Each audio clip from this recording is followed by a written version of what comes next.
How to find a job today when most jobs require job experience.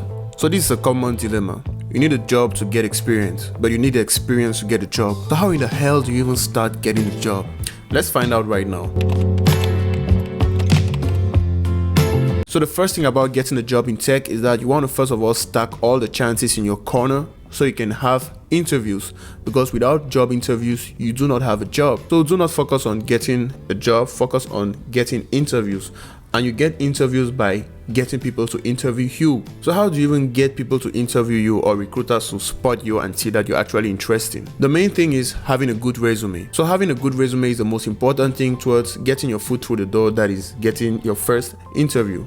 But it's not everything. So these are three things that you should keep in mind when you're trying to get a job with no experience. Firstly, you should have relevant skills that are related to the job. So if the job is a front-end developer position, for example, you should have skills in HTML, CSS, JavaScript, maybe some frameworks like React.js, Angular. You must not know everything that the job requires, but have the essential skills for the position. So you're not going to apply for a cloud engineering position without knowing any cloud engineering technology like AWS or Azure. You get what I'm saying? Now, the second thing you need to do is to have personal projects. Since you do not have any job experience, you should at least have projects that showcase those skills, that is the skills you've listed. So if you're a mobile app developer, for example, you should have built and published like 1 or 2 apps that will actually show a recruiter that you've actually developed this mobile application. Even though this is not enough to get you the job, it scores you a lot of points, because what you want to do is that you want to stack the maximum points in your favor so you can be considered for the job. So the final thing you should do is crafting your resume so it can at least pass the first screening process.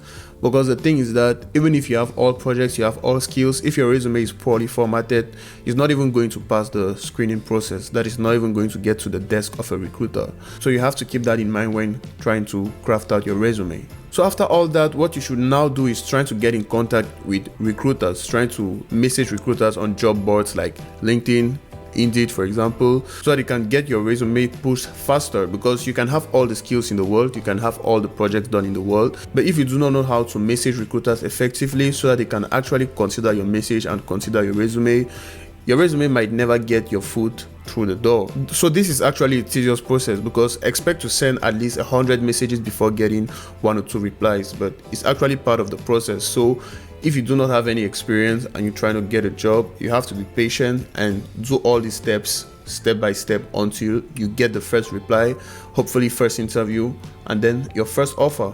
Let me show you an example of a message that got me an interview. So this is an example of a message that actually got me a reply from a recruiter. It was not a very complex message, as you can see, but it was very brief enough to showcase my skills and what I've already accomplished. And yeah, it actually got me a reply and an interview. So if you like this video, if this video was helpful, make sure to leave a like, subscribe, and share this video. And if you have any questions, if you want me to answer any questions for you, leave it in the comment section, and see you in the next one.